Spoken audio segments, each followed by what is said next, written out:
Hey everyone, Andy with Andy's Auto Detailing and Ceramic Coatings in Albany, Oregon. Check out the new detail rig. Okay, so yes, we're going from that giant thing, which isn't even here because it's in the shop getting worked on. We're gonna go ahead and build out a Ford Transit. This particular is a 2018 with only 38,000 miles, so got a really good deal on it. So with that being said, we're gonna build a temporary build out on this. You might be wondering why.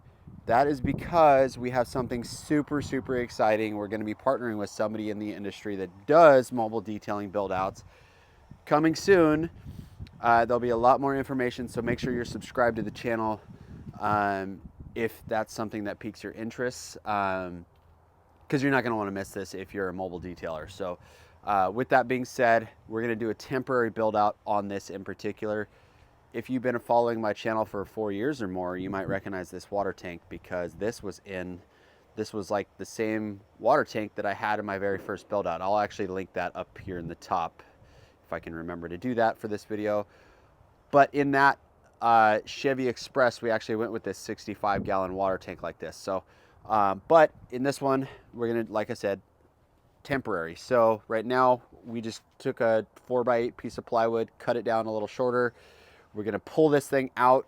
I'm gonna take it into the shop, and then I'm gonna basically do the build out in there to where this platform will be able to come out. We'll slide the whole thing in, already built. This is obviously the hope, right? Then we'll put the whole thing in here. We'll be able to just have it turnkey, ready to go. We'll stick the generator on top and then be good to go. So stay tuned. I'll do some updates here and there on this build as we're going. And then hopefully by the end of this video, you will see the full build. So stay tuned. All right, so as far as where we're at right now, this is kind of the rough draft, obviously. I haven't actually mounted anything here because I need to get my reels out of the other vehicle and actually start to do some measuring on this side of it. This will be the back.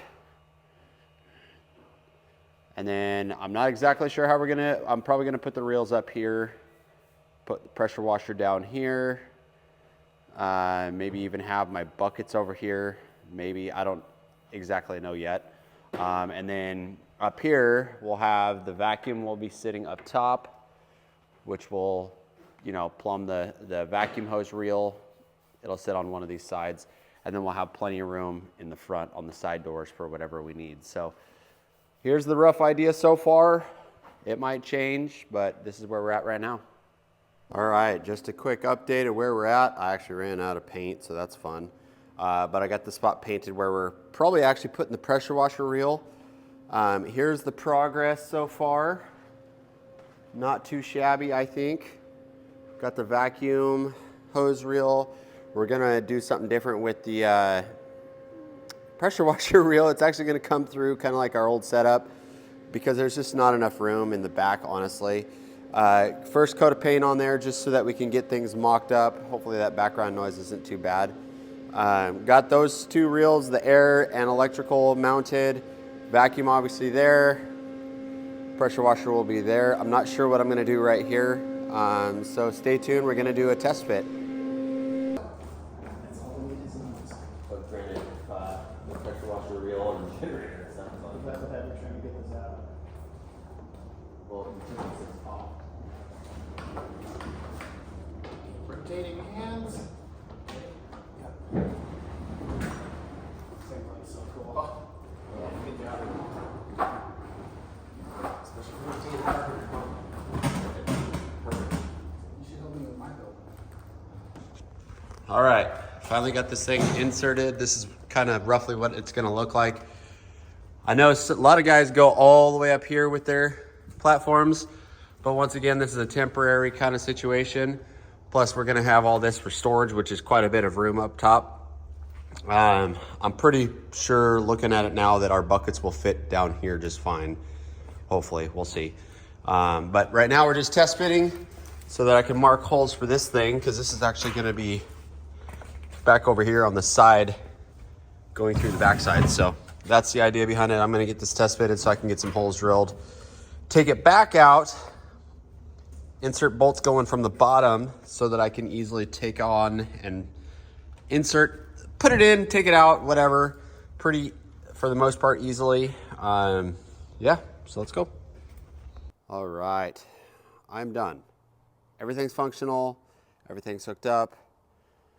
Okay, I shouldn't say I'm done because there's other things I want to be doing, but for now, we're good to go.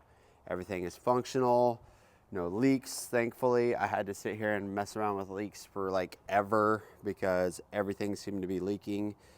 So that's just what it is. I am gonna have to brace this thing a little stronger. I probably should have put some like, I don't know what they're called because I'm not a contractor and I'm not really a builder. So this is just whatever. But some angled braces, I'll probably put some of those in. But right now we can use it. Everything is strapped down. Yeah, so let's check it out. Pretty easy to reach this. Obviously this would be more ideal on a slide out, but that's okay.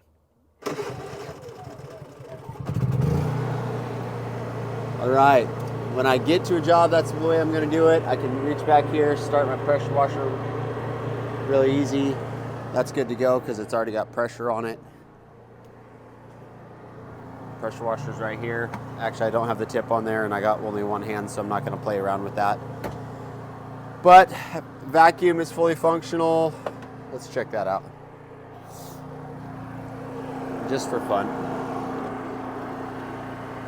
We actually have two remotes.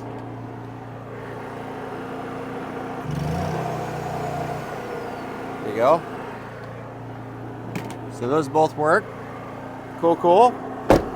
This is the way I had it plumbed for our old rig, which, you know, modified exhaust, which actually kind of helps with this situation because we're able to actually feed the exhaust real low and out of the vehicle. So I'll try to link some of this stuff down in the description below, like this exhaust piece, because that's kind of a cool little thing for these.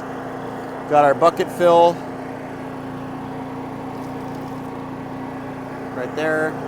Got to make sure that that stays up out of the way. So played around with this so that we can have our interior caddy up here.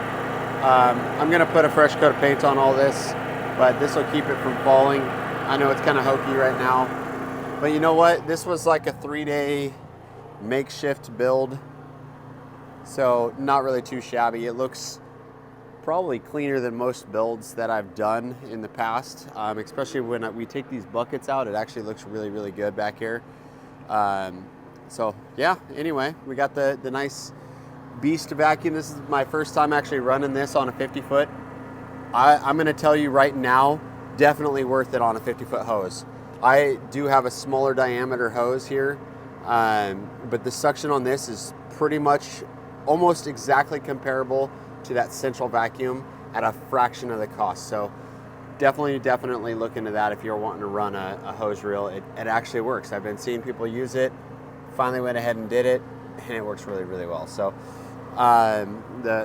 this is the, I know I'm dragging this out, I apologize, but this is the air compressor that we were running in the other beast of a mobile rig, and it worked great. It's super powerful. It recovers really fast. Honestly, I could run this in the shop and be just fine. It would be probably better to run a smaller unit, being that, you know, I'm really confined on space. But, you know, we still got some space there. We'll put our step stool there and the leaf blower and stuff. So anyway, guys, hey, thanks for watching. Thanks for sticking through this whole video if you did. Would love it if you guys gave me a thumbs up. You don't have to, of course, but would love it. And if you aren't subscribed, would love it if you followed along and became a subscriber so that you can follow the next part of what this is going to turn into. So anyway, thanks for watching, guys. We'll catch you guys on the next video. Peace.